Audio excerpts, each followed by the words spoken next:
Hi BroLearners, how are you? Hope you are doing great. My name is Ijaz and welcome back to my channel BroLearner. In this video we are going to discuss about if statement in JavaScript. Without further delay, let's start. This is the formal definition of if condition. If is a conditional statement in which we define a condition. Okay, it is nothing but in if block we specify a condition and according to condition it take action. Okay, for example, if we have this is formal structure. If then condition, if condition is true then statement is run, and if the condition is false then we are out of the block of if statement. Okay, for example, today is Monday and it is true and we print the Monday. If it is false, today is not Monday, then it is false and we come out of the if block. Okay, so this is the syntax of if condition statement. This is if keyword, then round braces, then providing the condition. For example, that we discussed in last video, conditional statement. Okay. And after that, we provide the statement, for example, printing, some calculation, anything.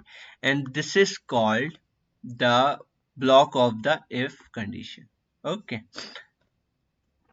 Now, here we have where x equals to 90, and here we check x is greater than 15 or not with the help of greater symbol. Okay, if it is greater then we print x is greater than 15, else we come out of this box.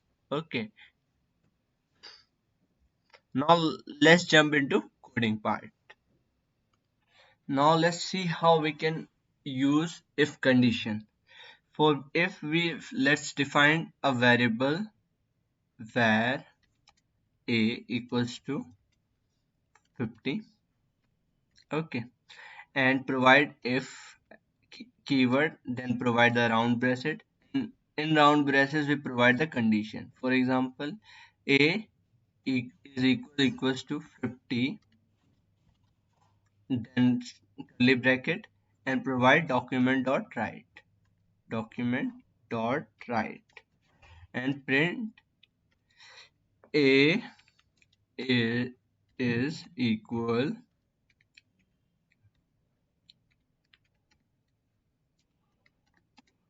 50. Okay, now let's say you can see it is equal. If we provide triple equal, again it is true. Why? Because the type is also same. Okay, but what if we provide here code and check? You can see it is now equal, but if we use double equal and save, you can see it is equal. Okay, you can provide any condition less than, greater than. For example, if you use a less than 100 and print a is less than 100. Now let's see. You can see it is not printed. Why? Because a is not greater than 100. Here I provide mistakenly greater than. Now check for less than. Save. Now the condition is true, that's why it is printed. If condition false, this line or this block is not printed or not run. Why? Because the condition is not satisfied, it terminates from here. Okay, this is how if condition work. So that's it for today's video. If you like this video, please subscribe my channel, share with your friend, and bye bye.